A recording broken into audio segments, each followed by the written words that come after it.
There are 400,000 words in the English language. 7 of them you can't say on television. It's the 7 Words Podcast. Shit, piss, fuck, cunt, cocksucker, motherfucker, and tits. With Megan Holiday. Oh my gosh! I think we're back, baby! Episode number 55. After a 2-year hiatus, maybe even more. Oh my gosh. The last episode that I did was in 2020, where I talked to the Vamps, a very popular British band, and that was the one and only podcast I did on Zoom. And what happened was I was given the responsibility once the pandemic hit to have to be doing shows for 6 other radio stations aside from K-Rock. And so I was on the radio in Kansas City and Seattle and San Diego and all these places.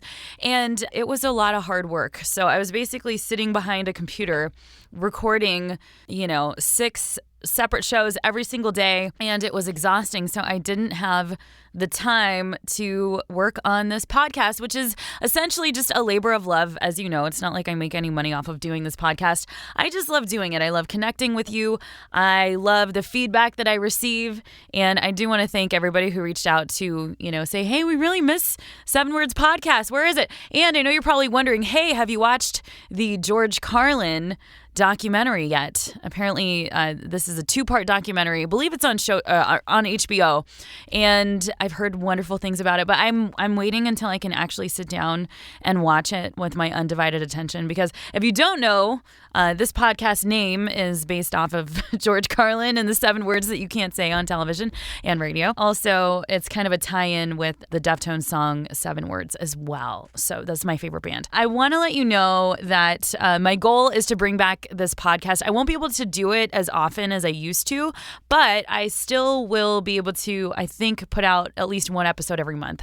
And it might just kind of be more sporadic, kind of just dropping it when I can. So pretty much what happened was my dear friend Aimee Interrupter of the band The Interrupters, who I quickly want to say are putting out a brand new album called In the Wild on August 5th. And this album is so incredible.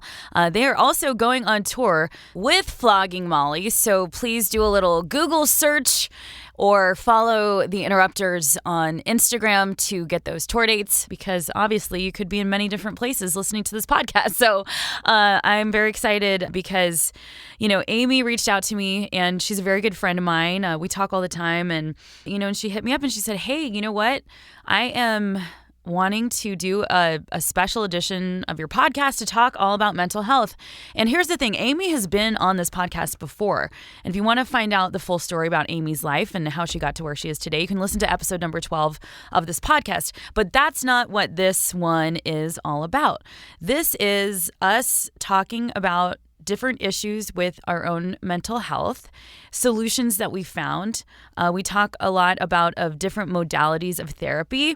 And I also just want to give you a trigger warning and let you know that we do talk a lot about abuse and domestic violence. We talk about, just different traumas and things that might be a little bit intense for people. We talk about suicidal ideation, depression, anxiety, and things of this nature. So if that's going to upset you or bother you in any way, I would say that this may not be the episode for you. However, if you do struggle with mental health issues, depression, anxiety, and all these things like I do, like Aimee does, I hope that this podcast is something that you find to be beneficial and helpful in your life.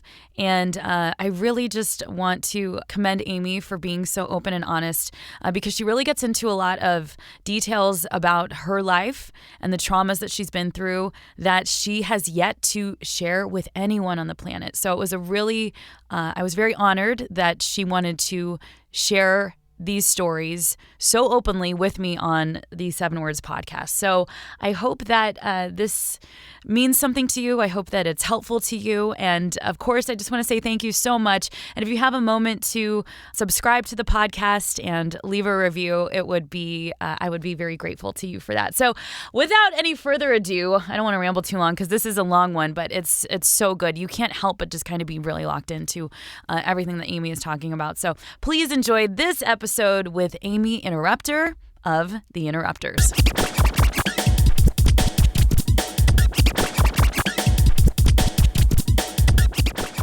All right, so this is the resurrection of the 7 Words podcast. If you guys have forgotten about me, my name is Megan Holiday, and I really want to thank my dear friend Aimee Interrupter of the band The Interrupters for wanting to do this special edition of the podcast, which is going to be us talking about how fucked up we are. No, I'm just kidding. Which is going to be us talking about mental health. Yes. And it's Mental Health Awareness Month. I also want people to know that we are sitting in your backyard. This is what I like to call the Interrupters compound. Yes. I love your home. I don't know if you remember me, because there was a time when I lived 5 minutes away from you, and my water heater went out when I first moved into this place. Oh, yeah, I forgot and about that. you guys were on tour. And I came over and I found your spare key and you let me take a shower in your house. Do you remember this? I do. Aimee has literally saved my life on many occasions. And I value and treasure our friendship so much. Same. So much. You're like a sister to me, you know what I mean? And you've really been there for me through a lot of dark times. You can come over and take a shower anytime. And it means a lot. And so, you were the one that kind of tapped me and you said, hey, let's do a special edition mental health episode for Mental Health Awareness Month. So why was it so important to you that we do this podcast? Well, you and I talk a lot. We are very aware of mental health, and we talk about it quite frequently with each other. And I thought we have a lot of information. Yeah, we sure do. We sure do. We text. Aimee texts me, and we'll get into the Aimee life hacks in a little while. But yeah, I have some information. You have some information, and we talk about this information. And I figure, we should probably talk about it and share it with people, and it might help bring awareness that people out there are not alone. They're not struggling alone. There are other people out there like us that also struggle, and I think it's beautiful to take it out of the shadows and, spread the light, spread the love. Yeah, absolutely. I think that most people who, listen to me on the radio or follow me on social media have noticed over the last couple months that I have really not been doing great. And I'm very open about it. It's so awesome. Because I don't want to hide anymore. Especially after I got sober, I just was like, I don't really need to conceal anything anymore, because I've just found if I can just be open and honest that like I'm liberated and I'm free. But what I didn't realize is that my mental health was taking a shit right in front of me in my brain, and it really caught up to me. It was like years of just not really dealing with it and just thinking I was going to get better. So you know that I just had a psych evaluation recently, and I was diagnosed with major depressive disorder with atypical symptoms. So I'm the kind of girl that likes to, eat 5 cheeseburgers in bed. Unfortunately, I'm not one of those people that just, doesn't want to eat. I'm the girl that like gains like 10 to 15 pounds. And you're like, oh, I wonder what's going on with Megan. You know what I mean? So I just started this new med. I'm like on day 4 of Lamictal, which is a mood stabilizer. And how do you feel? I feel... You feel stabilized? I fucking wish. I wish. I just... The first couple days I felt a little more tired, and my psychiatrist said that might happen. And... But I'm about to taper up. So this whole month I will find out more about if this medication's going to work for me. But I feel good. And the reason why he put me on a mood stabilizer is because when I tried to take SSRIs a couple times in my life, and they always made me feel tweaked out. Like they always... Like I recently, a year ago, I tried Prozac, and it made me feel like I was tweaking, and I was grinding my jaw, and I couldn't sleep at night. I had insomnia, and I already struggle with that. And so I just would like take it for 2 weeks, and then I was like, I can't deal with these side effects and get off of it. And I also wasn't working with a psychiatrist that really cared, So recently I've just been like, okay, find the people who care. And then I'm starting therapy with a new therapist next week. And what kind of therapist? I think she kind of covers a lot of different ground. I don't know the type of, I think she uses a lot of different types of styles. So I really don't know at the moment. And the only therapy that I've done before was before I was sober. And, but this therapist, she changed my life because she was one of the first people that actually confronted me and said, I think you're an alcoholic. which Whoa. of course I vehemently denied. And then our last session, I was supposed to do a session with her, and I was up all night doing coke the night before. So I canceled our session like hours beforehand, and she called me out on it. She was like, "Are you really sick, or is this something else?"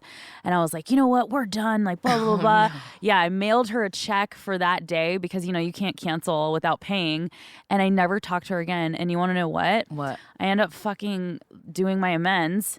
And I look her up and I found her obituary. No. She passed away right after I had been meeting with her. I did not know that the entire time she was fighting cancer. Oh, wow. And I also did not know that she was in the program and she was sober. So she was like 30-something plus years sober. And so I it was like so weird, like finding out all that information, but she's one of these people that I have in my mind where I'm just like, I appreciate her so much now. You know what I mean? So either way, I'm on this journey, and the reason why I feel like I can always turn to you is because you've been through so much in your life. And I think there's a lot of things that people don't know about you. And if you... Yeah, I'm not as open as you are. Yeah, but it's understandable, though, because it's like you're in a band and the world has changed so much over the last, 5 or 6 years. And it was scary to talk about these things 10 years ago. You didn't know how people were going to look at you or what they were going to say.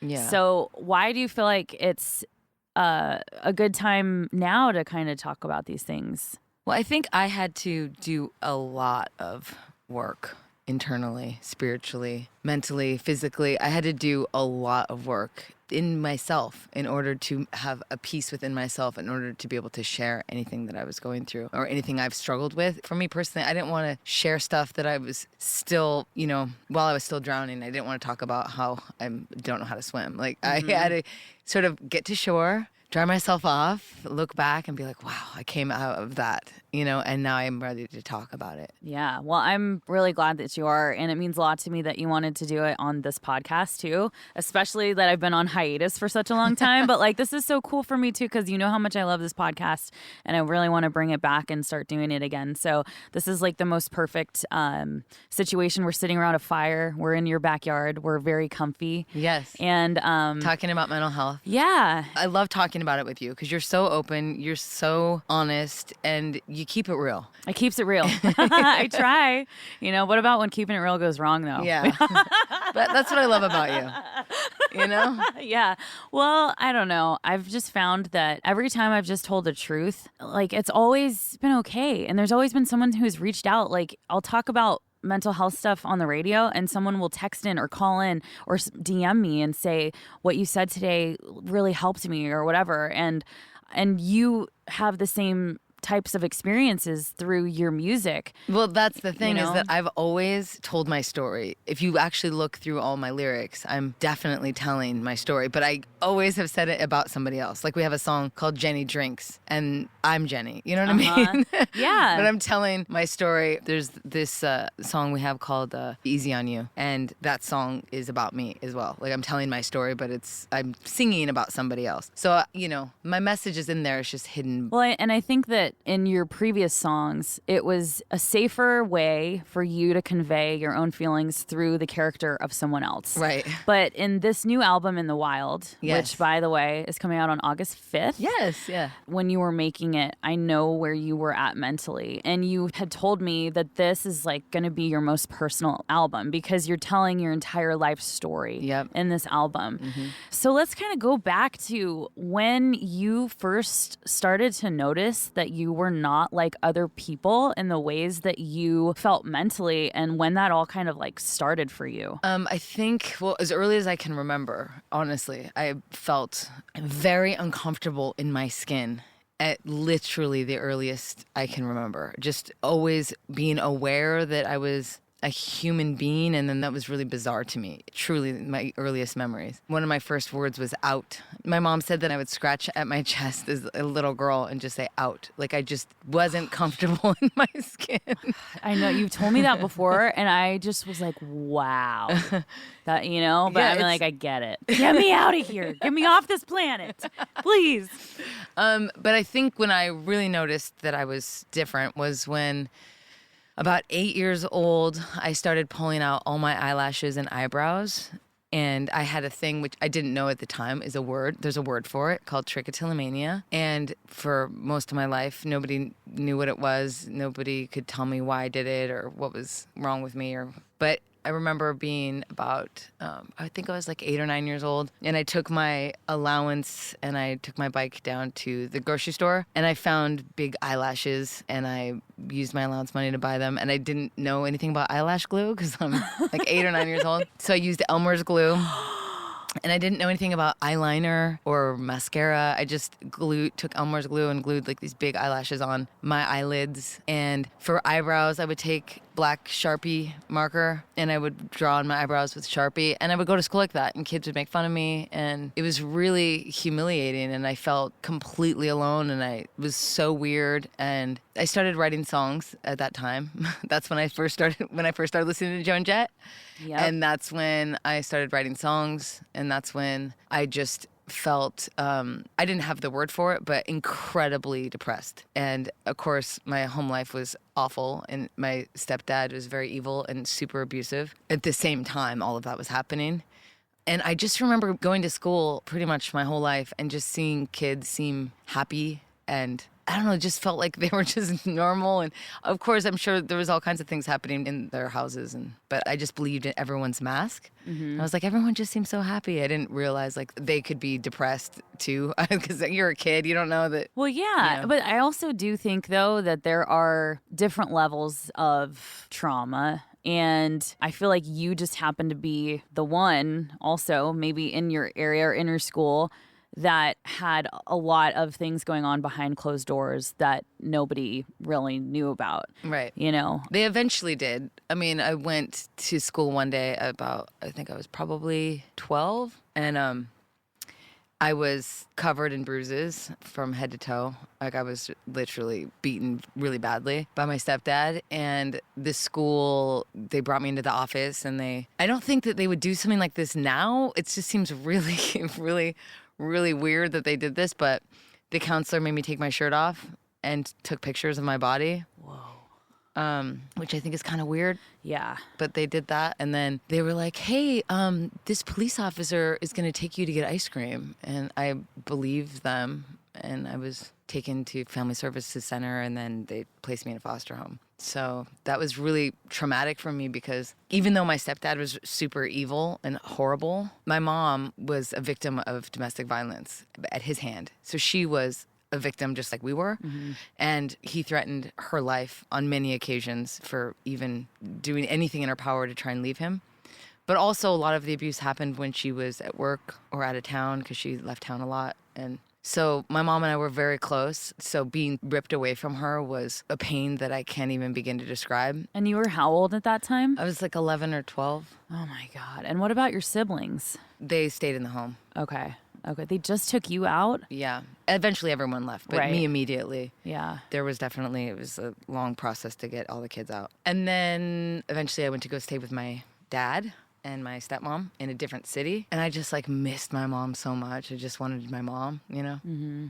That was really hard. So I was in a new school with new people in a new city. I didn't have my mom. Like I just felt really weird, alone, still pulling out my hair, still looking super strange. Well, yeah, not having your mom, not having a maternal figure, you know, to guide you through that time where you're kind of going through puberty and you're in a new, you're kind of like on your own in a lot of ways. Yeah. I mean, my brother eventually moved in with my dad and my stepmom, but it was just a very weird, lonely time. And I really was lonely, and I was angry, and I was sad. And I wrote a lot of songs, and that was in high school. I just continued to write songs during all of that time, because it was my coping. That's how I coped, you know? Mm-hmm. But the other day on my Instagram, I put up a post about how much I love my mom. I saw that. And somebody wrote on there, like, how could I ever forgive my mom for putting me in a position to where I was hurt and put in a foster home? I wanted so badly to say,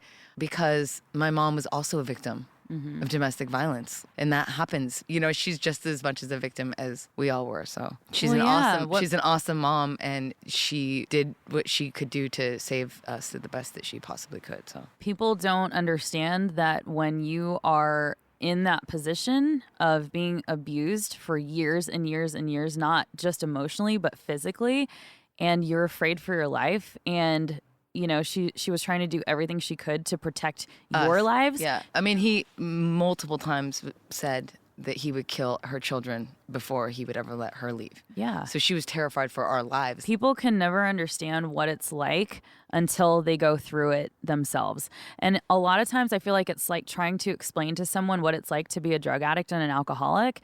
You almost cannot describe to someone what the feeling is like. They can't wrap their brain around why not just don't pick up a drink, just and you're just like, oh yeah, I never fucking thought of that.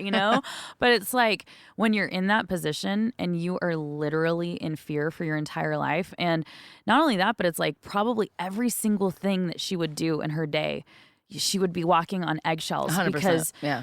Being afraid that, is this going to set him off? Is this going to, Yep. it's like, it's an absolute, it's a horrible thing. Yeah. And he was the closest thing I can describe him is Jack Nicholson in The Shining. I mean, truly, the first time I saw The Shining, it was uncanny how much he reminded me of my stepdad. It's hard for me to watch that movie because I'm like, that is my stepdad to a T. And did he come in completely like acting like he was this nice guy at first and just con your mom? Yeah. And then all of a sudden gets married, and then all of a sudden he comes out. Yeah, he was an alcoholic drug addict, and she definitely didn't know that going in. And your mom has been... I've actually never met your mom, but I know your mom just from talking to you all the time, and I feel like we deliver messages through you. And she is she's a sweetheart. She's an angel. She really is. She truly is one. And the thing is that I feel like life is about forgiveness. Life is about growth, and as we turn into adults, we can so easily put ourselves in the shoes of our parents, because you just go, oh my gosh, I could imagine being in that scenario now. And how did she handle that? And how did she do that? I actually didn't understand her that well until I myself got into an abusive relationship. And then I really understood. I mean, I understood, intellectually before, but I mean, I, in my soul and in my core, understood why she didn't leave. Because, the cycle of trauma and abuse, I just took with me into my adulthood, where I met someone and I was like, oh, you seem like home. Like, that's why you seem like home, because you are going to be incredibly abusive. I mean, that's another thing that we have talked, with each other about this, and it breaks my heart to know that like you went through that too. And it's like you said, it's the weirdest thing about being human and the ways that our brains work is we go, okay, this is the example that I had as a child of what love looks like. Okay. And it's abuse and it's chaos and it's drama and it's all these things. And you hated it as a kid. You hated it. You hated your stepdad. And then as we grow up, I don't know, it's like we just repeat the cycle. This is how cycles get repeated. Yep. And also, I mean, I always thought, I was a strong young woman. I would never allow any abuse to happen to me as an adult. But man, it's just slow and it's subtle. And of course, now I know all of the slow, subtle things and all the red flags. But, as a young adult getting into a relationship, I wish so much I could go back in time and be like, that first thing he did, like, run. I remember he used to throw things at me before he ever laid hands on me. Like, he would just throw objects at me that would bruise me or hurt me. And I would say to him, that's abuse. Like, you can't just, like, throw things at me. And he'd say, I mean, it's not like I hit you. Oh, no, but you just threw, like, a Duraflame log at me that, like, knocked the wind out of me. But yeah, but I didn't hit you. Now it's like if you throw anything at me, like, you're never going to see me again. But at the time, it's like, well, he didn't realize that was abusive, or, you know what I mean? But of course, as the time went on, the hands did get laid on me. You know what I mean? Yeah. Well, and we make excuses because that's what you saw happen as well, like with your mom and everything. And like you said, it's a slow burn, because people who are abusers, they have a method to their madness, and what they do is they see how far they can take things. They keep slowly and slowly and slowly pushing the envelope. See, how much can I control this person? Like it might even start with something as simple as, I don't like your outfit. I want you to wear this. And seeing if the person will do it. Okay, well, I have control there. Can I get control here? Can I get, and like you said, it's like almost to the point that by the time you realize what the fuck is happening, it's too late in a way. Yep. You've given exactly. your power away. By that time, you have so much guilt, so much shame. You just have no self-worth. It's even harder to leave. I mean, in my case, the isolation started first. So he broke my cell phones. So I didn't have contacts in my friends or my family. All my phone calls were monitored. Like whoever I was talking to, he had to listen to make sure. So, I mean, when you're isolated and they've taken control of your money and every time you try and leave, they violently attack you. I mean, it's really hard to, it's really hard to get out. But I got out. I know, but by the skin of your teeth. Yeah. I just really feel like there are so many people out there who have been through a lot of trauma and a lot of distress in not only family relationships, but also just in romantic relationships as well. So to go back a little bit from when you were... And I wasn't even going to talk about this. Well, I mean, why not though, Aimee? Yeah. It's like, this is what happened. It's your story. This is your story and this is your truth. And you are a survivor of it.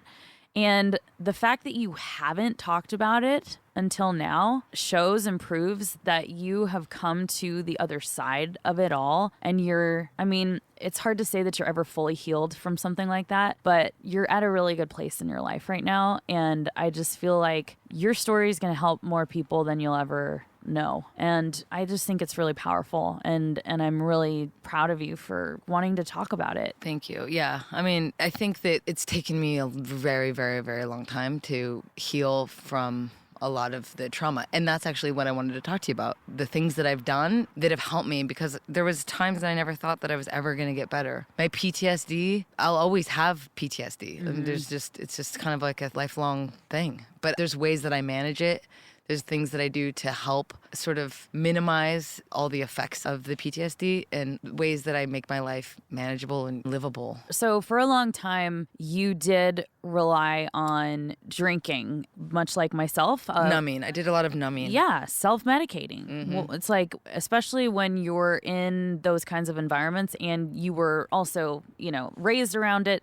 So that was your coping mechanism for a long time. And then you decided, I need to actually look at some other ways for me to cope and figure this out. Well, I've been trying to feel better for a really, really, my whole life. I really haven't felt good my whole life. And I've been trying to feel better. So I tried, I tried numbing and self-medicating and drinking. And I tried for many years going to therapists and psychiatrists while I was drinking. So I party and then go to my psychiatrist and be like, I am depressed. Yep. Make me better. Yeah, totally. While I'm like drinking a depressant, And so many of us, though, And I would go to therapy and I thought, I'm really doing well here, managing. It's just been a really, really long journey. Like, I was in phone therapy for a long time for agoraphobia because I couldn't leave my house. My PTSD was so intense. Everything got delivered to my house and all my therapy was on the phone. And that was right after you got out of that relationship? That was right after I got out of that relationship. Okay. I had a really hard time functioning. Well, yeah, you were terrified. Yeah. And what did I do? I don't know, just a variety of things to try and heal. But then I just decided 6 years ago to stop drinking completely and really try and get to the bottom of what I was running from, what I was hiding from, which is what that song In the Mirror is about. I mean, I'd been running for so long, I didn't know what was underneath all of it. So I thought I'd take a look in the mirror and figure it out. So I've spent the last 6 years aggressively attacking my mental health. Yes, you have. Yes. And I feel like I've made some really good headway, which is why I wanted to talk with you about this and do this mental health awareness podcast, because I feel like solutions are so important and I kind of want to share what has worked for me because nothing really worked for so long. And I feel like if somebody told me, maybe it could have saved me some time, some money, some tears. I don't know. I've never met anyone who has been so assertive and I don't want to say like aggressive, but you have really sought out every possible resource known to man It's so true. It's so true. To get better. Yeah. I have literally watched you on this entire journey because I think that when I met you, I believe it was 2017 or 2018, I think. So you were what, like 2 years sober, 3 years? I don't know. Around there. Really just starting your journey. But I also feel like for me anyways, getting sober, it does, it's incredible. You get sober, you get all this clarity, you do the steps, you go to meetings, you have this new fellowship, like you do all these things, but then there comes this new part of it, which is where I'm at now, finally. Like, I should have confronted this a couple years back, but I put it on the back burner, as I always do. It has to be like the absolute worst for me to actually fucking do something. But now I'm realizing, oh my gosh, I have this whole can of worms that I now need to address. That is, it's beyond my recovery. Yeah. This is all mental health now. Yeah. And well, that's the thing. You can't get to the mental health until you stop numbing. Yep. You don't know what hurts until you stop medicating. Yeah. Like what? Totally. What? There, and then there was a list. I was like, damn. I actually thought naively that if I stopped drinking, half my problems would go away. Me too. And like none of them did. They got worse. I was like, oh damn. Like I'm actually a lot more broken than I even realized.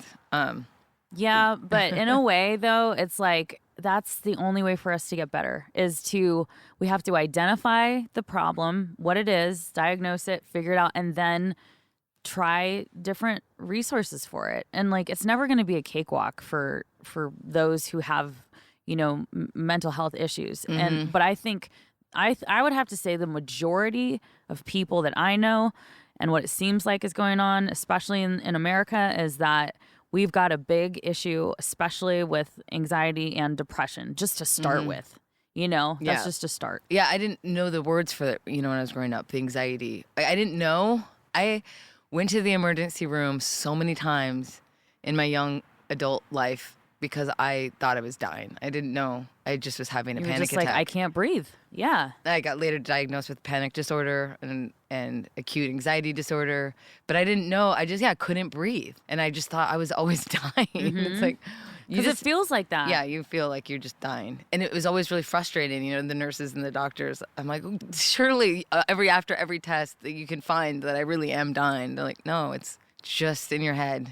It's like, I know. The thing that bothers me about the medical profession too is that, like, the doctors and nurses will, it's just anxiety. Here, take a Xanax and then like send you home. Why not take some time to talk to people about resources that, hey, you may have panic disorder, you may have this or that, like, here's a referral to a psychologist or a psychiatrist. It's like they just send you home. They give you a fucking Xanax or a Valium and then they send you home. And also, most doctors, most medical professionals have absolutely zero information and insight to addiction and alcoholism as well. You know what I mean? It's just insane to me that a doctor could see a young patient coming in regularly with panic and then just be like, okay, you're fine, go home, it's in your head. Right. It's like, yeah, it's in my head, but that's not good.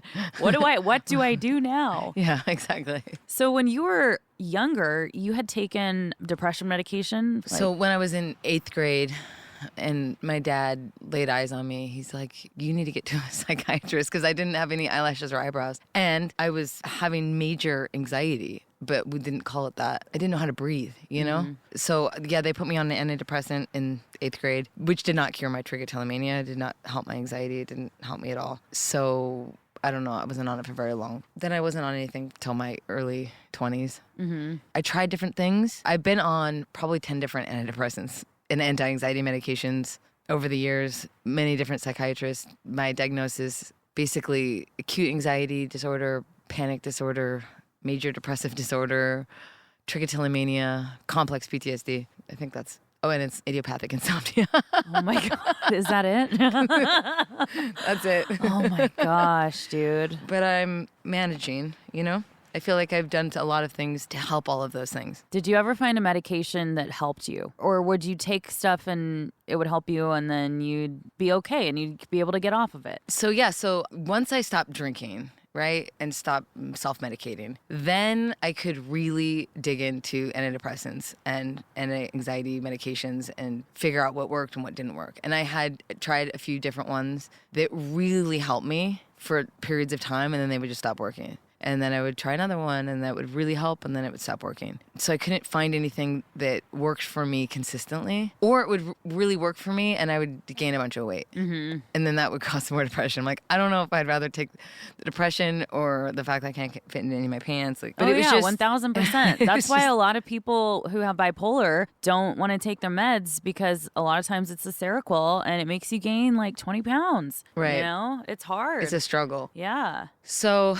I got off medication for a few years, and then my sweet little girl, my dog Daisy, died. And I was in a very, very dark place. And I called my psychiatrist. And I was like, I haven't been on medication for a couple years, but I think I need something right now. So she gave me something, and that worked for a little bit. And then again, it just stopped working. And so I was listening to a comedy special by Neil Brennan, and he was talking about TMS therapy. And I looked up TMS in my area, and I found this place, this TMS center, and called them, and I was like, I would like to try TMS. And they were like, that's going to be $10,000. And I'm like, all right, well, I guess I'm just going to call you back when I can figure out how to pay for that.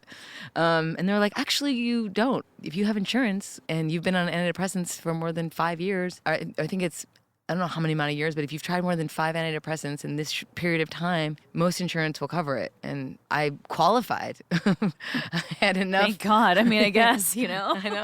I know exactly. God. So I qualified, and my insurance covered it 100%. So I didn't have to pay even $1.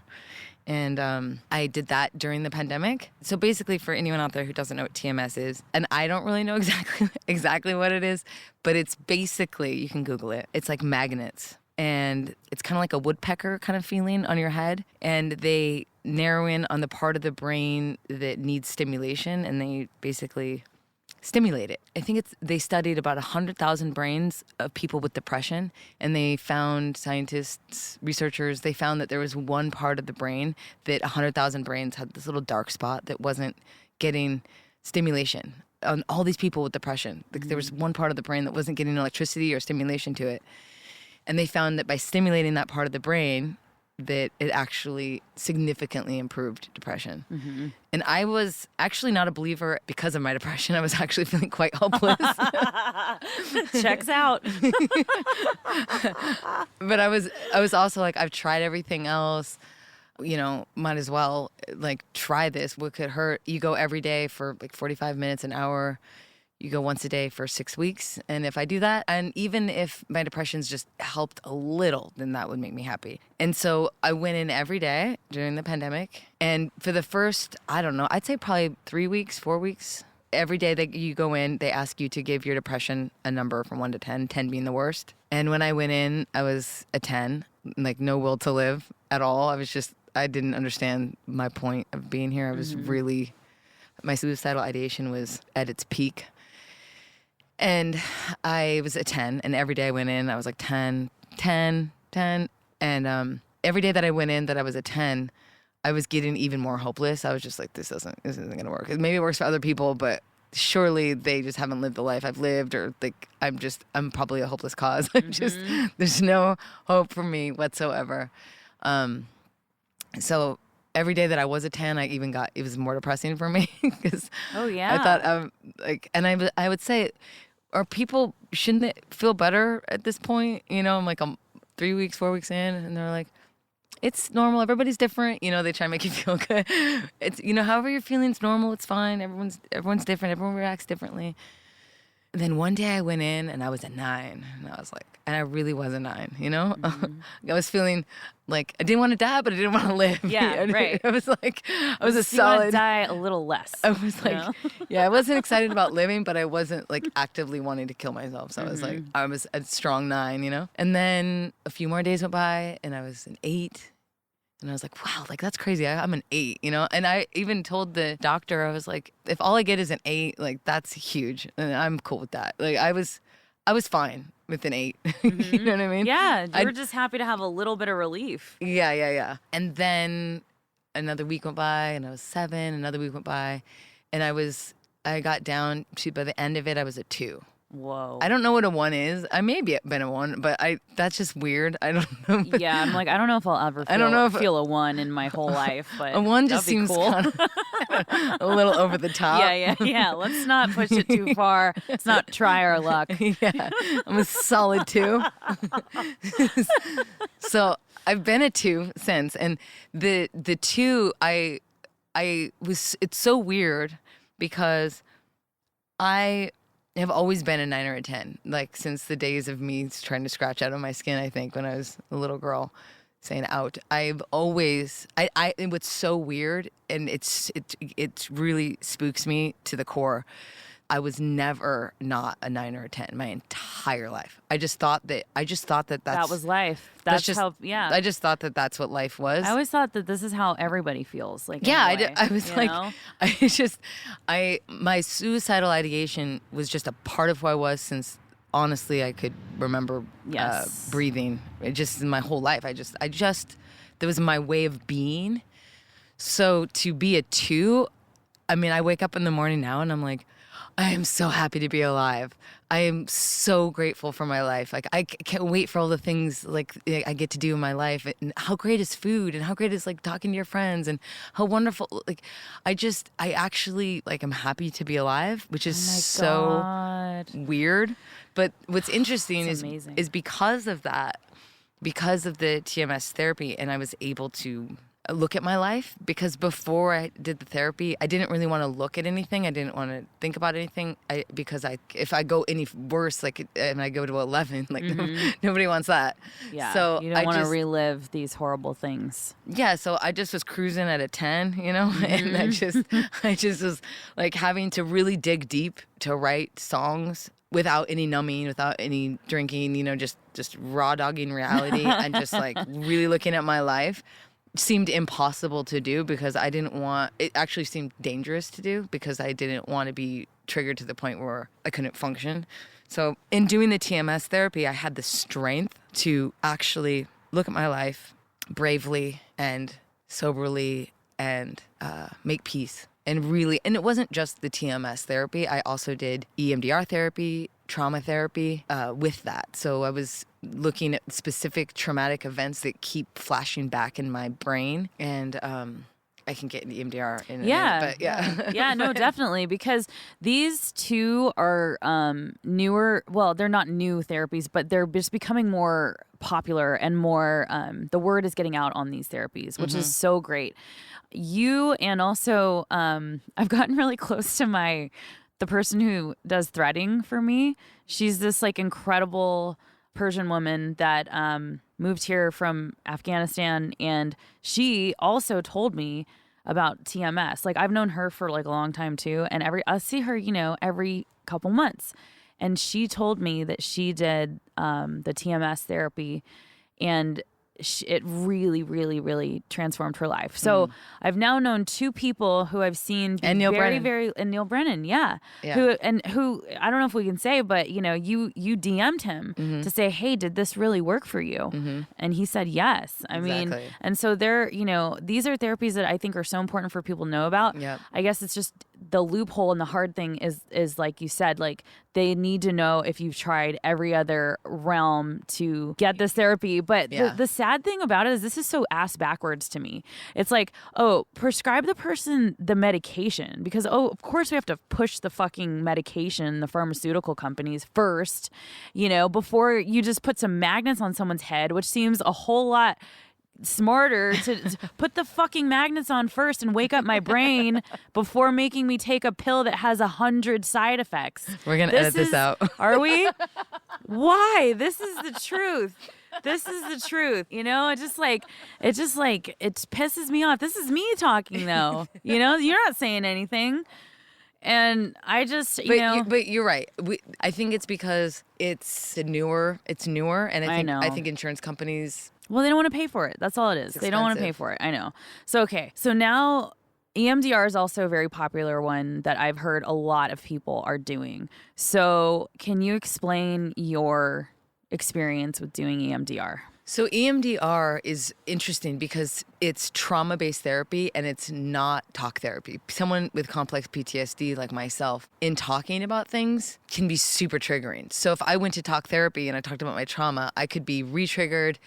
I could completely relapse mentally because me talking about it is not necessarily the best thing. It's actually quite terrifying to relive that. Yeah. Trauma-based therapy is amazing because, oh man, my brain just exploded because there's so much I want to say about it. But it's amazing because it's targeted. So you go, have you seen The Butterfly Effect, the movie? Yeah. Okay. Ashton Kutcher. Yeah.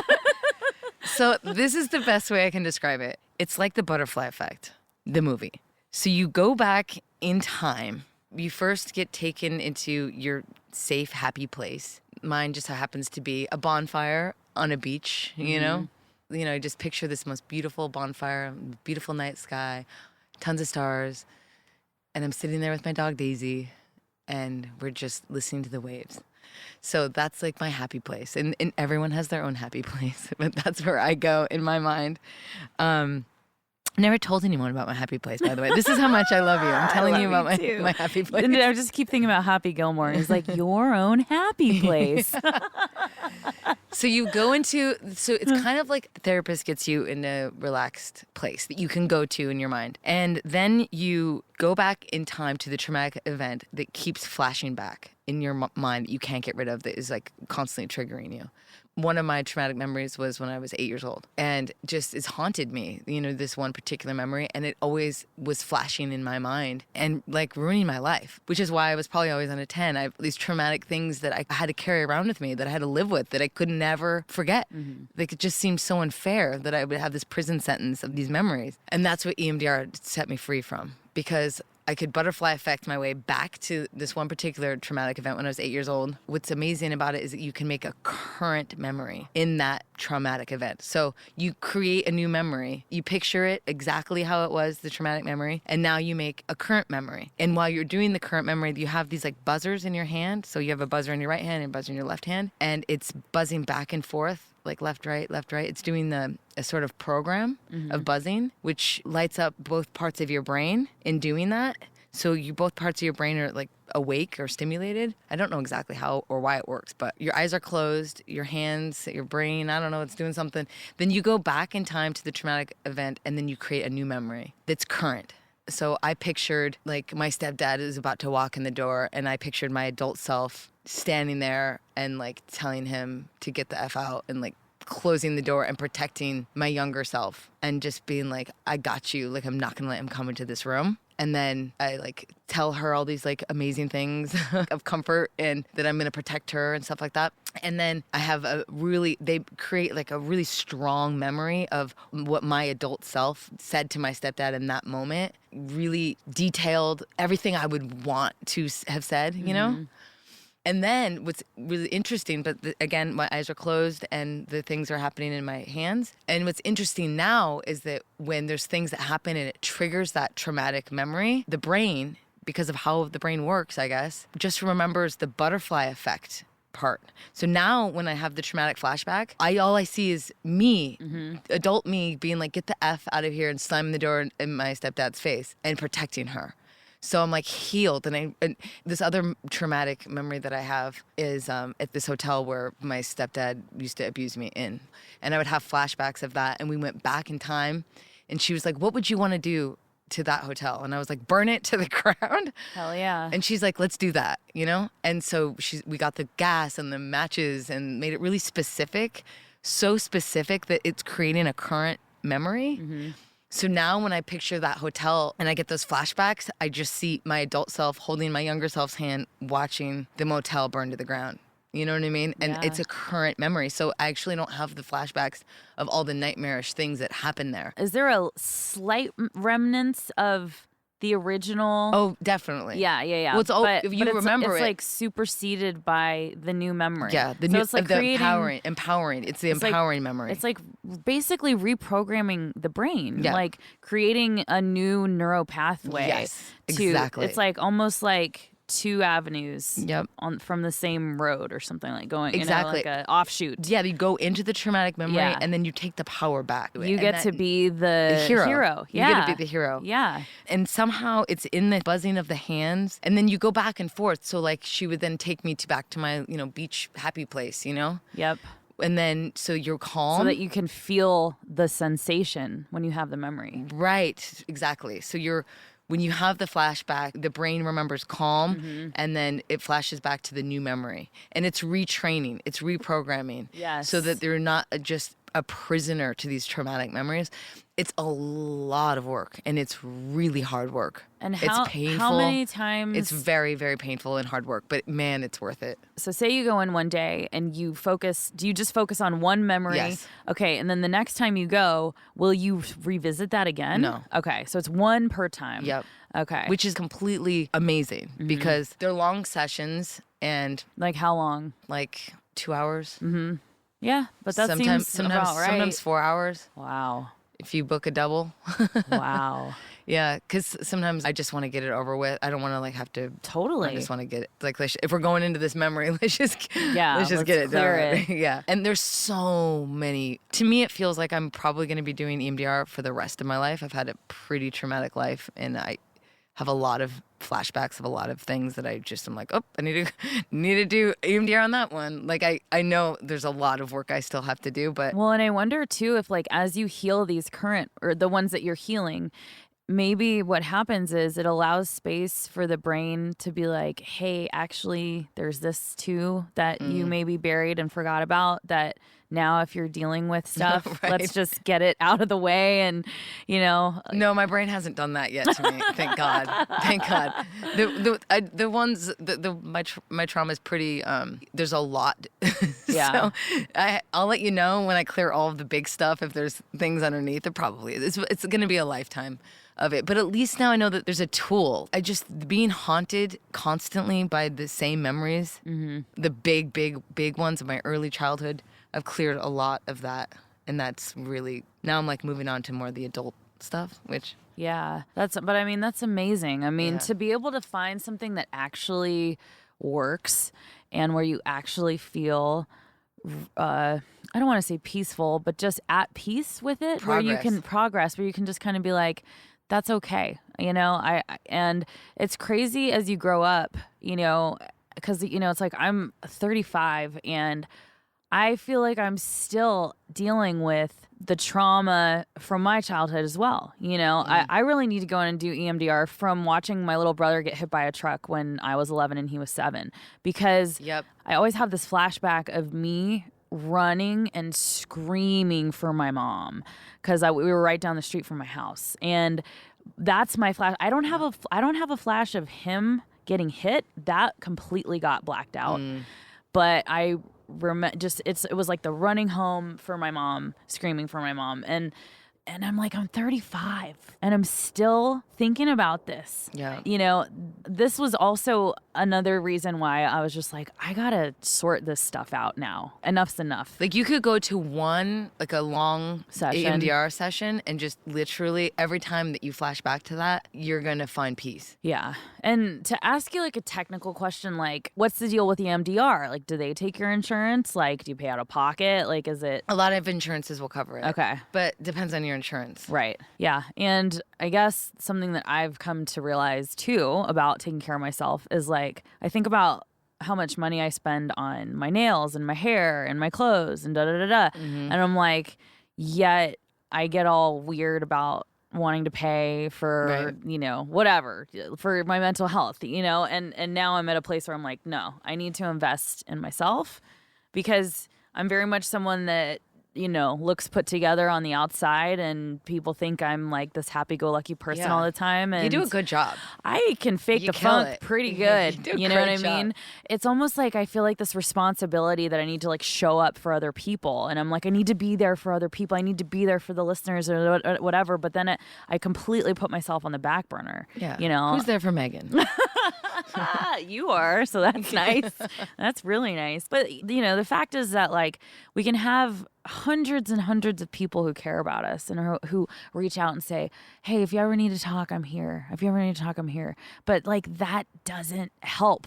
It's wonderful, and I'm so grateful for that. But the thing is, it's when you're in it, you just know, you need professional help. I know that the only thing that is going to help solve what I'm going through right now is me putting in the work. And, okay, I'm going to try the meds now. I'm going to talk to the therapist. I'm going to probably try EMDR because I've heard so much wonderful things. That's another one that a lot of people have told me has been wonderful for them. And I think they accidentally discovered EMDR. It was they did not seek out to use it as a tool for psychiatry.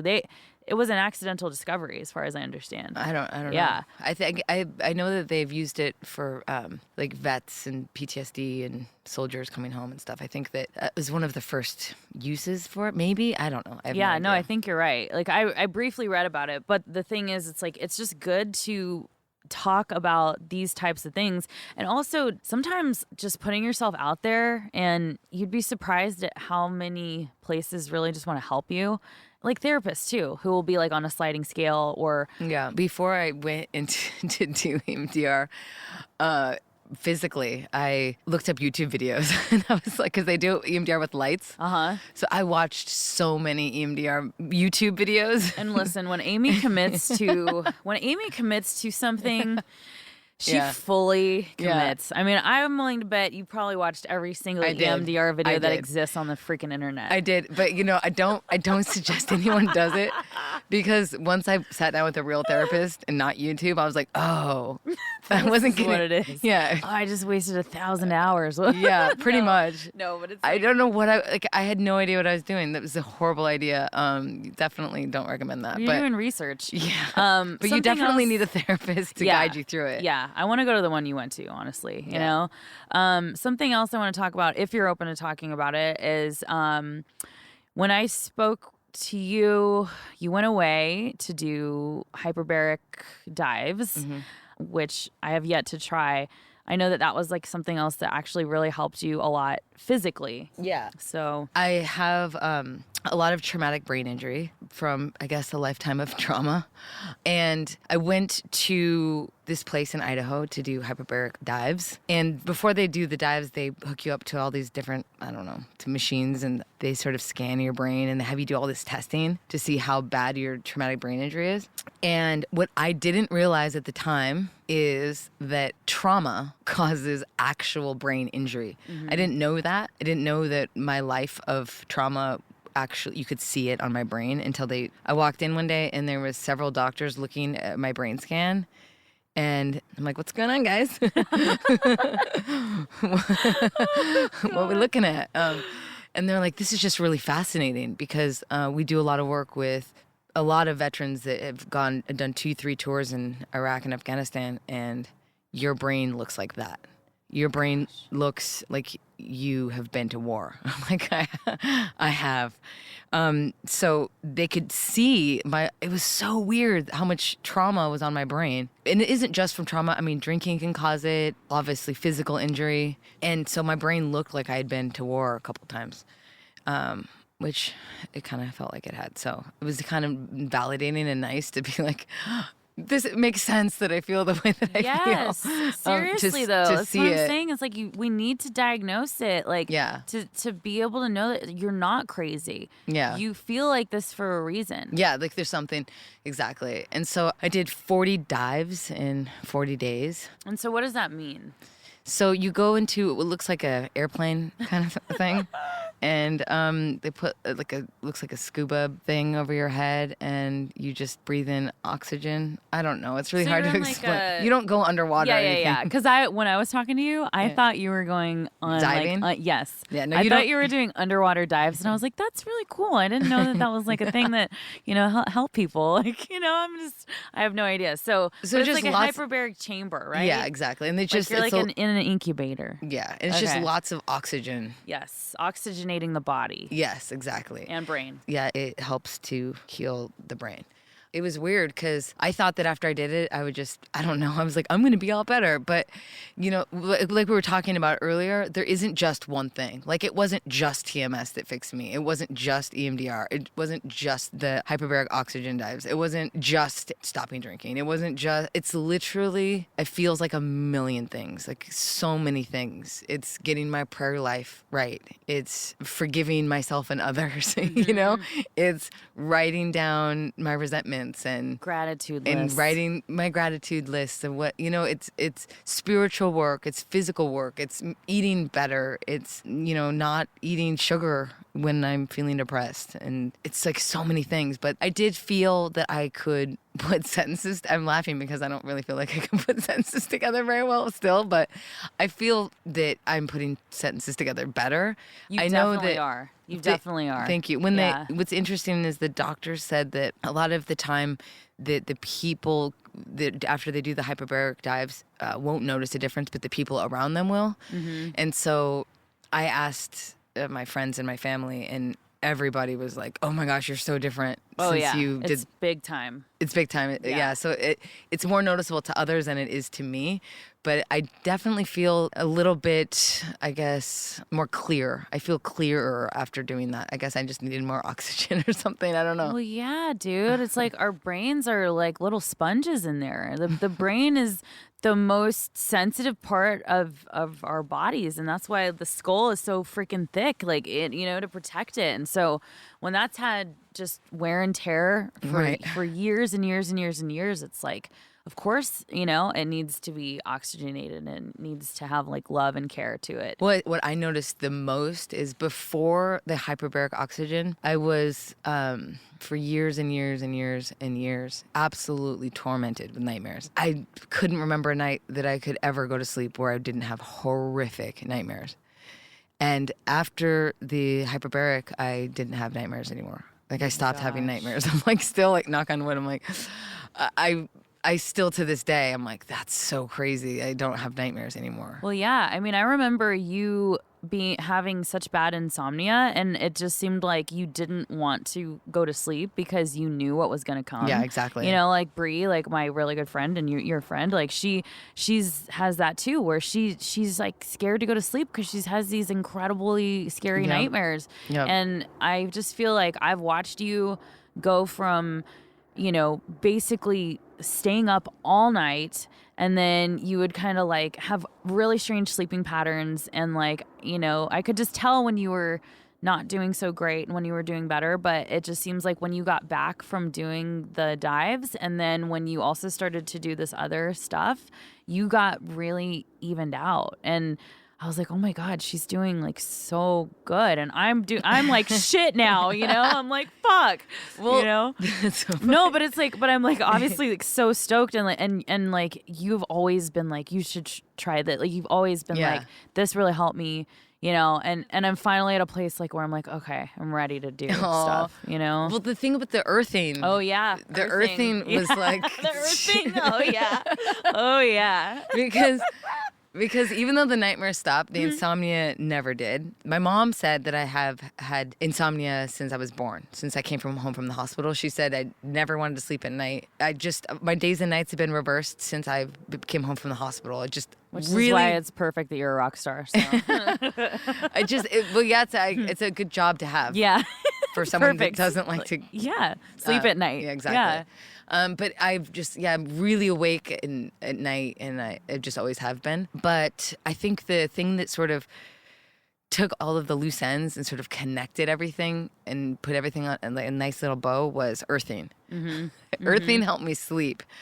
So hard to say like a normal person. I still go to sleep at like, I don't know, 2-3 in the morning. But that to me is like better than really good 5-6 a.m. Yeah, you know. So I would love to get it to midnight. That would be like a life goal. But right now I'm fine with 2-3 in the morning. It's fine.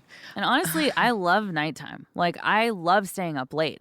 I'm with you. Like I really enjoy nighttime, my time. You know what I mean? I'm like, this is my time to shine. And when I was working nights on the radio, I was like, it was great because I would get off of work at 11 and I would be up like late and then I could sleep in late and go to work late again. And it was great, you know? But now I'm on in the freaking afternoon and I have to do a recorded radio show before that. And I'm like, fuck, I got to be on at like 10 a.m. I'm like barely so early. Dude, thank you. Thank you for being one of the only people in the fucking world that's like 10 a.m. is early because I hate waking up. Like people that wake up at 6, 7 a.m. Like I do it when I have to, but by God, I hate it. I hate waking up that early. Yeah, if someone says I have to get up at 6, I'm like, I guess I'm not sleeping tonight. Yeah. What about, hey, can you perform on a morning show on television at 7 a.m.? I've done that. I know you have. Didn't you just stay up all night? Or did you sleep? I think I slept for an hour. You did. I did the morning show, K-Rock. Oh, yeah. That's right. That's what it was. I think I slept an hour. Yeah, which is like, is that even better or worse? You know what I mean? Sometimes I just think if I even sleep an hour, then it's even worse, you know? It just felt like a really late night. That's all. Yeah. Just a quick cat nap. Exactly. Oh my God. Okay, so back to the earthing. Okay, so earthing. I have so much I would love to. I don't have enough time to talk about. All right, let's first tell people to look up the YouTube video. Okay, so there's a movie on YouTube called The Earthing Movie, and it sounds completely ridiculous, and also not. It seems completely logical all at the same time. Yes. But earthing is just going outside. It's so weird that this is like, that this is something you even have to say. This is something. Yeah. This is some sort of profound insight. But that's how disconnected we are as a species. So you go outside without your cell phone. Yep. And without any electronics, no earpods, no nothing. No electromagnetic frequencies. Yep. And you just take off your shoes and your socks and you find some earth and grass or just earth. It doesn't necessarily even need grass on it. Just go find some dirt, soil. Earth, yeah. Just not cement, Right.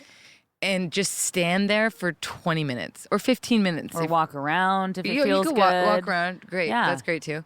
But just put your feet on the earth for 15, 20 minutes every day. And the more skin you have showing, so that you get your vitamin D in so that the sun can hit your skin, that's even better. But really, if you just put your feet on the earth for about 15, 20 minutes. But watch the movie first, because the earthing movie, because it's free on YouTube. I loved it. But you watch it first and then it'll sort of make sense. Well, basically what it is that we are consistently walking around all of these electromagnetic frequencies. I mean, the internet, electricity, cell phones, AirPods, like all that stuff.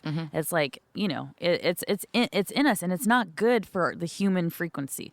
And we're supposed to vibrate at a certain frequency all the time. And all this stuff. We're electric. Yeah, we're electric. And we're made up of water. So it's like electrons. Yeah. So all of this stuff is messing with our natural vibration. Yeah. So you get on the earth and it immediately it almost alkalines you. It neutralizes. It neutralizes it. Yeah. Yeah. For me, I had a drastic reaction to it because, I don't know if you know this, but since I was born, my mom had me wrapped in a heating blanket. So electric heating blanket. All of us kids, because we were poor and she didn't have any money to You were in Montana. We were in Montana. She didn't have the money to heat the house. So she got us electric heating blankets and our house was freezing, but the bed was warm. So I've just always slept with electric blankets. Whoa. And after I did the hyperbaric oxygen, even though, everyone around me was like, wow, you seem so clear and you're speaking, so fluidly and it's really cool. You seem so much better. Everything hurt. My body physically hurt all the time. And I didn't know if that was just my depression, which can also manifest in your body, where everything hurts, or if it was chronic fatigue. I didn't know what was going on, but I just kind of figured that's life. Everything always hurts. Yep. Totally. My motto is nothing works and everything breaks. So or maybe we should add everything hurts too. Yeah, everything hurts. So I just honestly just thought that's what life was. I'm like, well, I'm at a 10 with my mental health and everything hurts. But I guess I'm speaking more clearly. Thumbs up. But I guess I'm speaking more clearly. That's good. I can form sentences now, so that's nice. So that's nice.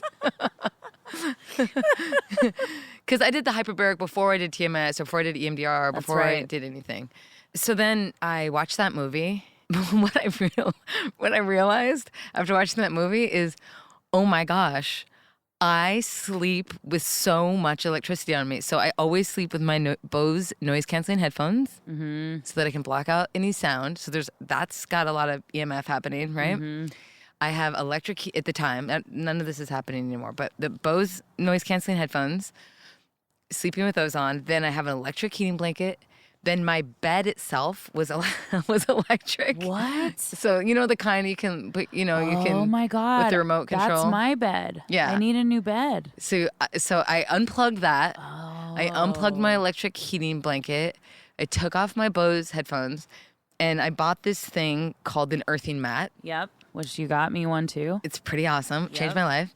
And so the earthing mat, and it sounds so ridiculous, but you know what? It worked for me. So, but you take this earthing mat, and you know how when you have an electric plug, there's 3 holes, Yes. So the bottom hole is the grounding hole. So the earthing mat just plugs into the grounding hole. So it's like sleeping on the earth, Yeah. Basically, they figured out a way to be able to make earthing happen in your home with a mat, and also a pillow. Aimee showed me the this like pillow cover and and a a blanket. sleeping mat thing. So Aimee's got pretty much every time Aimee has a new regiment that's happening, she calls me or texts me and tells me about it, and then I go down the rabbit hole too, and then I get involved. But I do have to tell this quick story about the earthing, because I believe that you told me about the earthing. I believe that it was like last June or so. And I watched the documentary and I was like, fuck yeah, this is awesome. I go to the park every day with Juno and I'm going to earth, you know? So one day I'm at the park and I'm walking around barefoot and I'm stoked and I'm like super hopeful that like this is going to heal me. This is going to help me. I bought all the stuff and I walk around and literally I step on the tiniest little weed. I step on a tiny little weed that has the teeniest little thing. I pull this little thing out of my foot. It was like a little sticker, like a little from like a weed, okay? And it hurt worse than anything I've ever felt in my entire life. What? I pull out this little teeny tiny thing, and all of a sudden, my foot starts to swell up. Okay, and I'm like, oh my god. So I put my socks on, and I'm like, Juno, like we gotta go home, And I go home, and over the course of the next 4 or 5 days, my foot swells up twice its size. And were you cursing my name? I just was cursing my own self, because I'm like, I'm the only idiot on this planet that this kind of thing is going to happen to. Did you step on a bee? It wasn't a bee. It was like a little weed. It was like a little something that was growing in the grass. That you're I ended up allergic to looking it up what it was. I don't remember what it was, but this fucking thing, my foot itched. So like I can't you could like take a piece of wood and just like itch my foot for like 4 hours and it would never be satiated. It would never be unitched. And let me tell, and like literally, and then like during this time, I was also going to, because I've been trying to help myself kind of for a while, but I was also going to a chiropractor, and I showed him my foot. And he was like, "Oh my God!" He's like, "Here, let's put." He was like putting the what's the thing that they use to look for the baby? My brain doesn't work anymore. By the way, the sonogram. But what is it called? I don't know. But yeah, he was putting that on my foot, trying to like help me. But either way, I was like, "Why does God hate me?" And anyway, I was trying to earth, and I felt like I really hit a wall with it, and it gets better. It does, yeah. I think it does get better, but I do believe in it, because I think that that's why we love going to the beach and the ocean so much, because you go and you lay in the sand and you're in the sun and the water and all these natural things that neutralize that energy, and that's why people always want to go on vacation and lay on the beach and stuff, because. Yeah, recharges your battery. We're a battery. Earthing, and that's really what it does. So again, with my hopelessness and not believing, I was really not believing that this earthing thing was going to work. The only reason I got this earthing mat and pillow and blanket is because I was that at the end of my rope. I'm like, I'll try it. I don't know what else to do. And I literally did it one night. So I went from everything hurting all the time 2, I slept on it one night, and I swear to you, I woke up the next day and I was like, nothing hurts. I felt like the old man in Willy Wonka, the Chocolate Factory. I like got up out of bed and I was like dancing. I'm like, nothing hurts. Like, I can't believe nothing hurts. This is amazing. And I felt refreshed. I felt so good. I couldn't believe it, but it makes sense. And the reason why I had, like I said, such a drastic reaction that maybe other people might not have that drastic, it's because I had a heating electric blanket, an electric bed, electric headphones on, and my phone by me, and like with the Wi-Fi on. I had my TV on.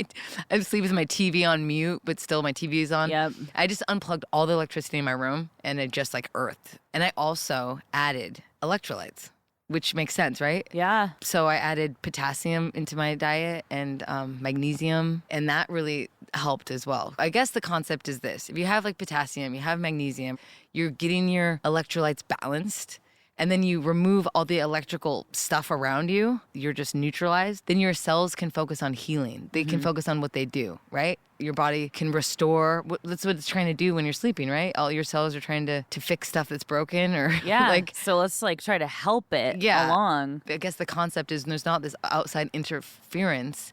Your cells, your body know what to do naturally without being confused by all this noise.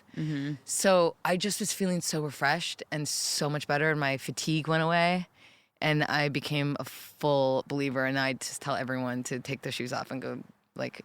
Oh yeah, and I still do that. I don't just sleep in it. Like I wake up in the morning, and the first thing I do is I go outside and I give myself 15, 20 minutes on the earth. And it just helps. Good. I don't know. I can't explain it. Yeah, no. I mean, it's like I totally believe it. And please do watch the documentary, because you see a lot of different people on this who have been helped by this. And to me, it just makes sense. We're from nature. Like, we need to reconnect with Mother Earth, like, you know what I mean? It's just, to me, it just makes sense, like, just naturally, you know? Yeah. It does, and it doesn't. It's so weird that it's weird. Yeah, I know. It is. I mean, it is weird, because it's like the most sensible thing that you could do, but you know, I think we need to be reminded of these things, though, because like we get so disconnected. And if you think about it, like they talk about in the documentary, like there are days where like you're wearing shoes and socks and you're in concrete buildings all day long with EMFs flying around everywhere. And at no point does your body get a break from it. So after time,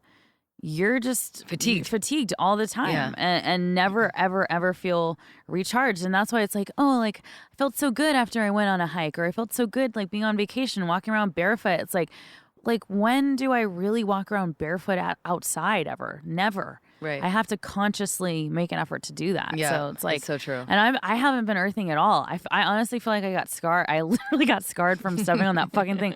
And since I moved from my other house, which has grass out front, now I'm in like, you know, condo situation. You got to make an effort. I have to make an effort. Yeah. Or you have an earthing mat you can just stand on. Yeah, that's true. That's true. And I have it under my desk. So I put my feet there when I'm tracking my Sacramento show. And I put it there, but I feel like I want to do it like more just like outside, you know? It's so true. The sun and the earth. Yeah, together. Classic combo, you know? Yeah, you know? It's like I'll have the number 2, you know what I'm saying? And it really helps with, like I said, that really helps with depression as well. I mean, that's a part of my journey in getting better. It's just all of that. I really don't think I could do just one of the things that I did. I had to climb this whole mountain of things. That's another thing that I want to talk about, is that when you are feeling so depressed and so anxious, thinking about doing these things can feel like a big mountain in front of you. Because I know for me, like 3 weeks ago, as I started to realize that I was in trouble because my suicidal ideation got so high that I was like, and then what also happened was I realized one day that I could not go into work. I physically could not make myself go into work. And that it's never happened to me before, where I literally had to text my work and say, I'm not doing well mentally. I need to like work from home today. And then I work from home, and then they gave me days off. But having those days off was such a blessing, because it allowed me to literally, my only jobs those days were to get on the phone and call. And I called and called and called and called. And you'd be surprised right now at like how hard it is to get a hold of fucking anybody at the psychiatrist's office, someone who even takes my insurance. I had to pay out of pocket for the psychiatrist that I wanted to go to because I wanted to get good care, you know? And it's not, you know, it's not inexpensive, but I'm at a place where I'm like, I don't care anymore. And it's disturbingly difficult. It's very difficult to get help. When you're in a when you crisis need it, situation. Yes, it is. And so like literally I was so upset and so angry at how long it took me to get an appointment. And then from there, I have to wait a week to see this person, or a week and a half. I emailed back and forth therapists for days until I finally could get one on the phone. You know, I'm so sorry. I left so That's many awful. voicemails for people. Sucks. But it's like, because everybody is drowning in work. Everybody is overloaded right now. And I understand that, but it was like climbing a mountain, like you said. It's like, it almost feels like a full-time job just to take care of your own mental health. But once I got the appointments booked, and once I did my psych evaluation and connected with this therapist, and I said, I don't want to do it on video. I want to meet in person because I need to get in my car and drive over there, and I need to suit up and show up. For me personally, I can't really get much out of doing things on video. It just doesn't. It just doesn't feel. It's like fucking with a condom on. You know what I'm saying? Megan, Or with my mom may listen to this. We'll get that out. We'll take it out. But like, it's like I want the real thing. So you know, like I just felt like, honestly, like 3 weeks ago, I just was like, I don't know how I'm gonna do this. That's I so don't know. good though that you took action and that you didn't just decide to just cower and just keep putting on the face. Yeah. Because that's the hardest thing, do the first step, to make that conscious decision and be like, I'm not going to live like this anymore. I'm done faking it. I'm done pretending. I'm going to do something about it. That's amazing. Yeah. I just had to, because I just realized the program stuff, like the sober stuff, it was like, it's always going to be in my life, but it wasn't cutting it for this particular how I was feeling with this. Like you said, like when the suicidal ideation just got so bad, like I was like, I'm tired of thinking about death all the time and thinking I just don't want to be here anymore. And you know, so it's been like a series of things that I've now been doing, and I'm very hopeful. But I can understand how when someone who would feel even worse than I was feeling, I can fully understand why they would just feel hopeless about, no one's going to help me. No one cares. No, I can't even get a hold of anyone. Like, you know, and that's the moment when I do feel like you just have to walk into a psychiatric hospital, you know, and just say, I'm feeling suicidal. And then you immediately get on the 5150, and then you're going to get some help. But even as someone who has been 5150'd, I saw a glimpse of how inept our healthcare system is. They just put you on pills and send you off, and good luck. Good luck. Yeah. It's really, I think it's so important to have a support system. Yeah, absolutely. And to talk about it, how you're feeling with people. My sister is a therapist, thank God. Yeah, seriously. That's come in quite handy. She's given some great hacks. She's amazing. And, you know, many years ago, I was like, hey, I just always want to die. I mean, isn't that normal? Is that weird? Yeah. And she's like, well, when's the last time you didn't think about that? And I was like, I don't know. For as long as I can remember, I don't know. She's like, I'm going to call a doctor and I'm going to get you some help. So that was many years ago. But I wouldn't be here if I didn't have somebody that I could tell. Yeah. You know what I'm saying? Like, I had a support system. I talked to my mom, I talked to my sister, and I'm like, I just don't think I can do this anymore. You know what I mean? Like, the pain I'm in it's too much. I think that's saved my life, not keeping it to myself, which I think is one of the reasons I wanted to do this podcast with you, is because I think it's, you know, if we talk about it and we talk about our struggles that we've had, and that we've come out the other side, and that we've sought help, and that it does get better. You know, and that it's nothing to be ashamed of, that you're having thoughts, or that you are going through whatever, that you don't have the strength. It doesn't mean that you're a weak person or anything like that. It has nothing to do with that. It's so much of it is chemical and how our bodies and our brains respond to the traumatic events that inevitably happen to most everyone in your lives. Yeah, you know, it's mental illness, Right. And it does get better. There are ways to manage it. There are ways to improve it. I mean, I never would have thought in a million years I could ever be a 2. That's insane to me. That I'm like really excited about life. Dude, that's like, it's amazing and it's encouraging. Yeah. You know, for someone like me who's like, I'm just at a weird place. You know, the fact that we're doing this podcast at this time, because I was like, I also should tell you, Aimee, that I'm like having a mental breakdown right now. And, you know, but I'm so glad in a way, because I don't know what better time than to just document this journey than now. And I know that I'm never going to be a 1. Like, you know, I know I'm never going to be like everybody else. And I wonder if I'll ever wake up one day, like every single day when I wake up, and I thought this was normal. Every single day I wake up. Well, I guess I didn't, because I see someone like my older brother who gets up at like fucking 6 or 7 a.m. and like goes and works out and is like taking on the day. And I'm just like, dude, come on. And then I wake up every day and I'm like, damn it. Like, gotta do this again.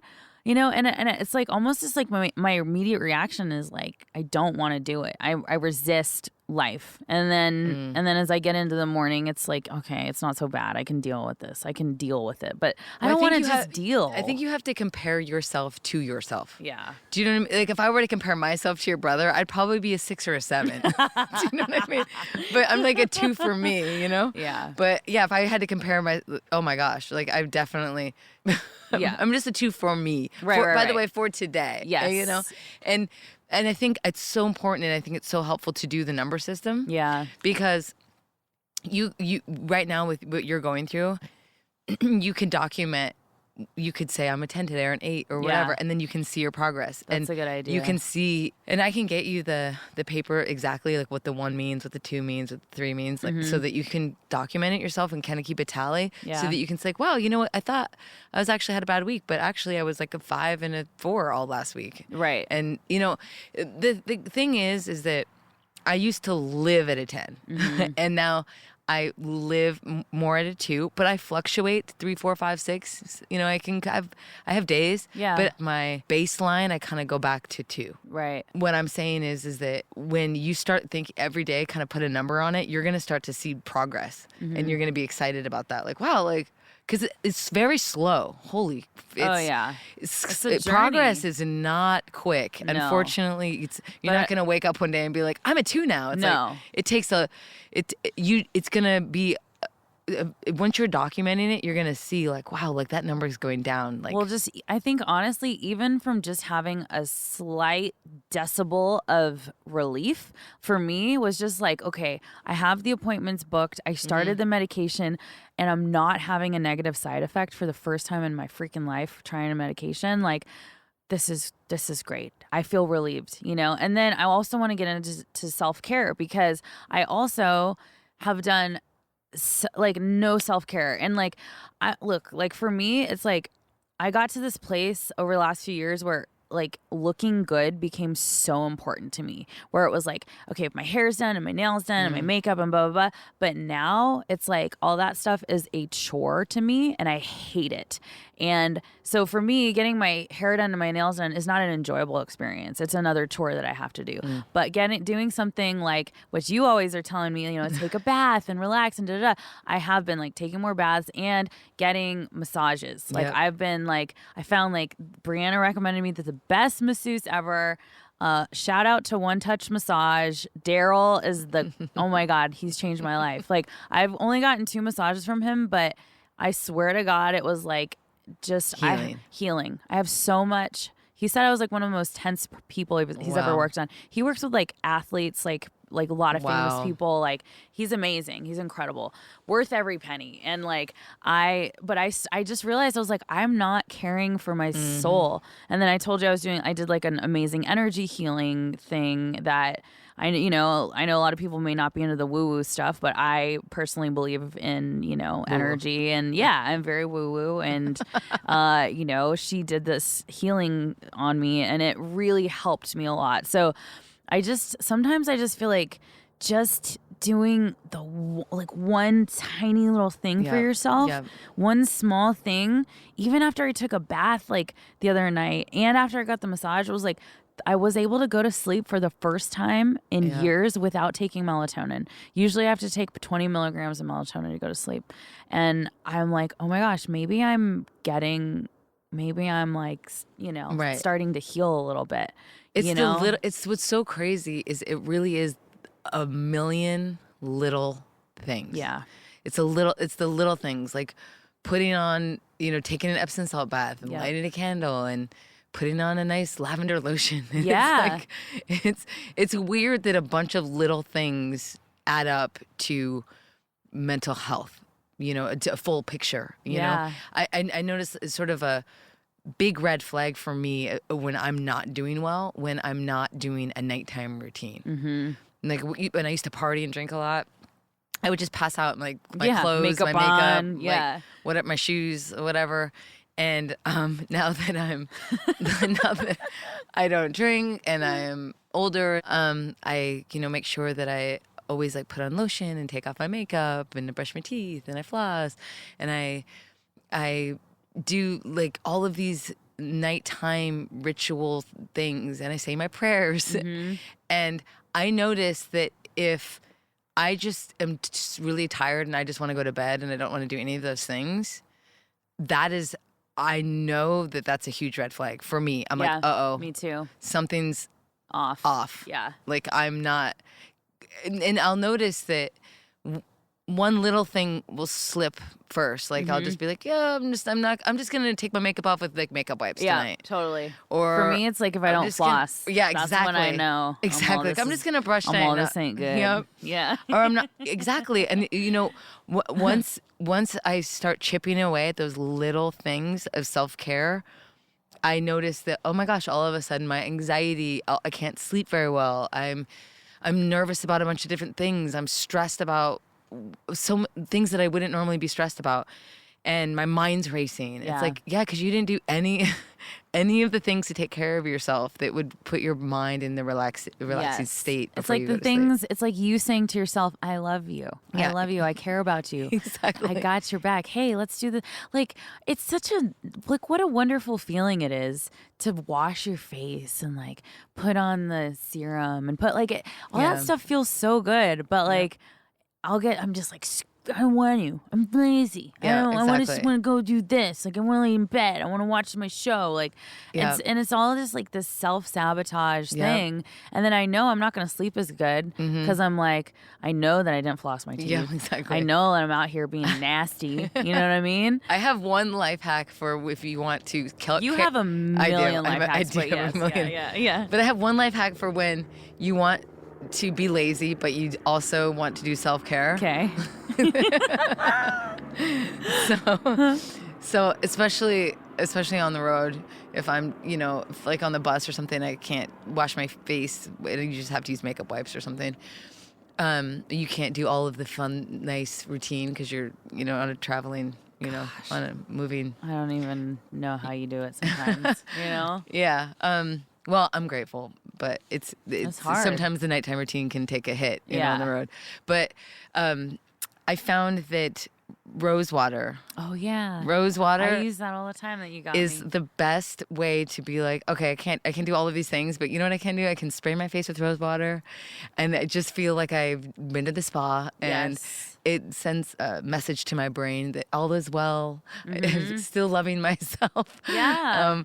But I didn't have to like do all this stuff. I can still have like mascara on, but throw some rose water on and I'm like, everything's good. It really does help. And I use that all the time. And I was like at CVS and I saw they had this like eucalyptus spray and like a peppermint one. So I bought them both. And lately I've been, because I know that that's like a big thing too to help relieve anxiety is like a good scent, So I've been like spritzing. I'm spritzing everything and just trying to be like, hey, snap out of it. Like, well, it's so the five senses. Yeah. Getting in touch with your five senses and it helps grounding. It helps you get into the moment. Brings you, into the, exactly.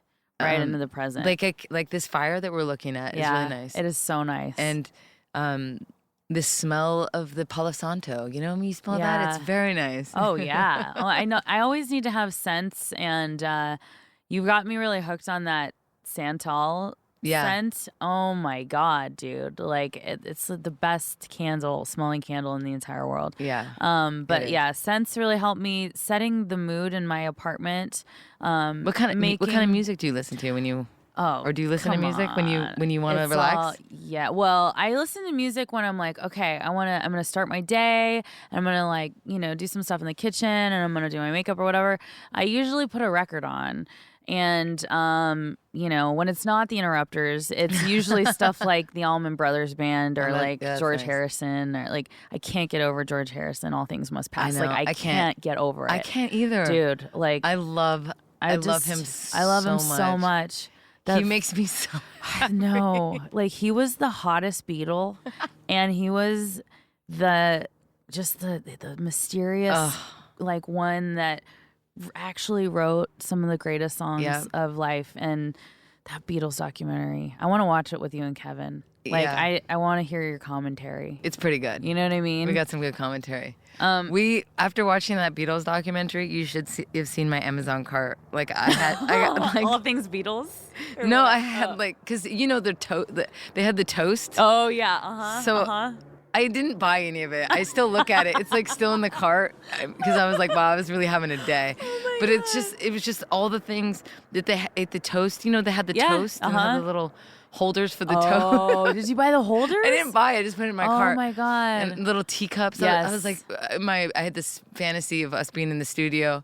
But I we're not writing all those teacups for you, by the way. But we're not writing in the studio. But I had this Beatles fantasy for the Interrupters. I was gonna have us all having toast and tea. I wanted to recreate the Beatles studio. I hope that you can maybe for the next record. Video. It's still in the car. Yeah.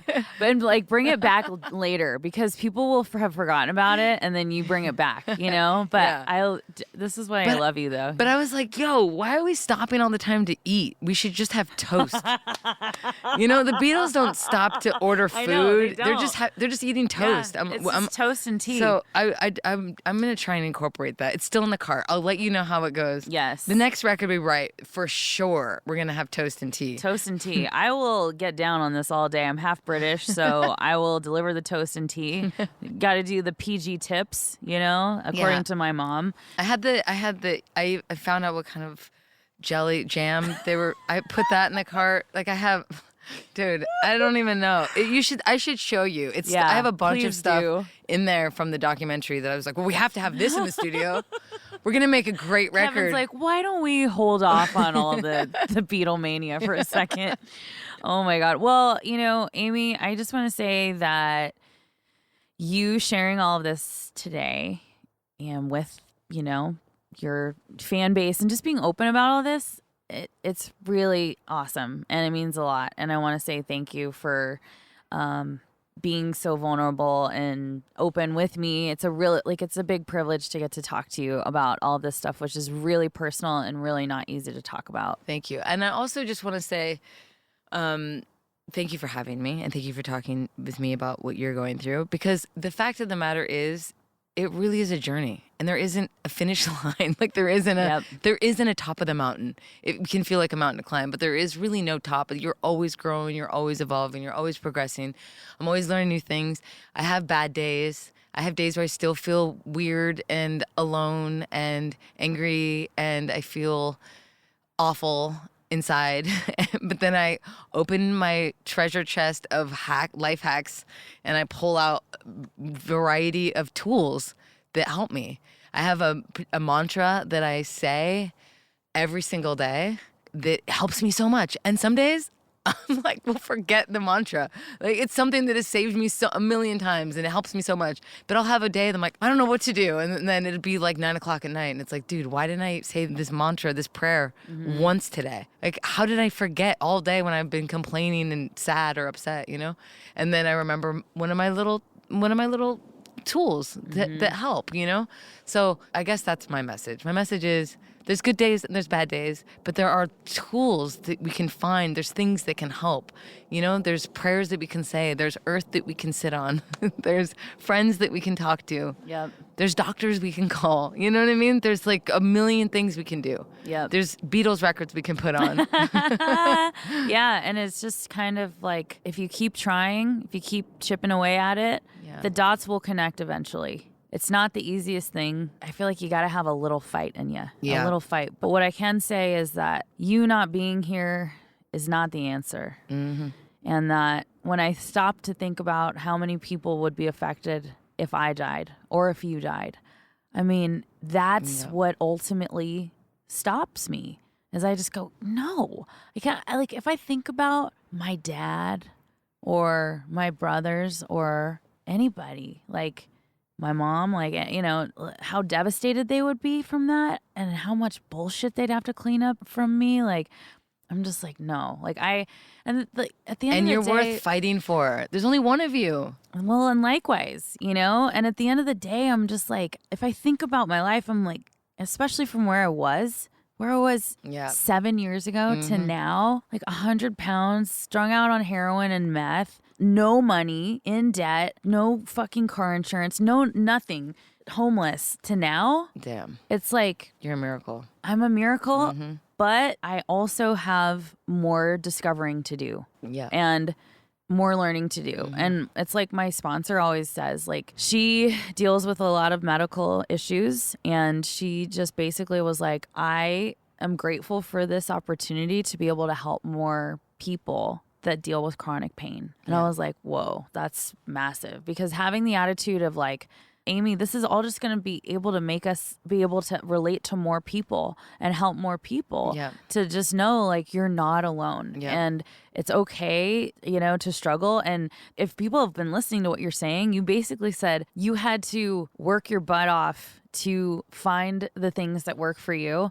But once you find those things, like you said, you can pull them out of the toolbox. You can always go back and do the TMS therapy. You can always go back and do the EMDR. Yeah, and they say also the TMS, there is a high probability that you have to continue to do it. Totally. Absolutely. Because obviously your brain's not working the right way. Right. So it needs to be woken up every so often. Exactly. So it just makes sense. But like, you know, at the end of the day, there are so many resources out in the world, and you are worth fighting for. Yeah. We love you. And I also just quickly have to plug that the Interrupters are putting out a brand new album called In the Wild, which is going to be an album that you can listen to feel uplifted and to get a pep talk and to just know that you're not alone. It's my life story, so it's the good, the bad, and the ugly in there. It's amazing, though. Thank you. And it's coming out on August 5th, and the Interrupters are going on tour. When does the tour kick off? We leave on tour at the end of May, and we're going to be out till the end of September. Yes, with Flogging Molly, co-headline tour. Yep, and the Skins and Tiger Army will also be joining the party, so that's going to be awesome. Oh my God, it's so awesome. I'm just so excited to get to go out and see you again. And just really quickly, I just want to end with this, but and I know I was telling you this earlier, but the first time that I ever saw the Interrupters or was really exposed to their music was at the Music Festival a few years ago, and I really had only heard one of their songs, and they came on the stage. And I immediately just was with this random dude, and I was like, hey, we gotta go in there. And we ran to the front, and I just remember this band making me feel like I was a part of whatever they were doing. The family. Yeah. I felt a part of your family. And then I reached out to Aimee and asked her to be on my podcast, which there is another episode with Aimee to get her full life story if you want to listen to it. And then she came on the podcast, and then she did feel like my family. And I just want to say that, Aimee, you and Kevin and the twins have just really made a really big impact on my life. And I can't imagine my life without you in it. And you have just been such a big supporter of just me and making sure I'm okay and like my recovery, and you've just always been there for me, and I'm just very, very lucky to have a friend like you. Oh my gosh, you're so sweet. Yeah, no, I mean I love you. I love Thank you too. Thank you for always being there for me too. Thank you. And doing this thing, this campfire podcast, I am having a million ideas about what I want to do with my life in general. So, so thank you for listening to the 7 Words Podcast Reprise Special Edition Mental Health Awareness episode. Aimee Interrupter, thank you so much for joining. Thank you for having me. We love you. I love you.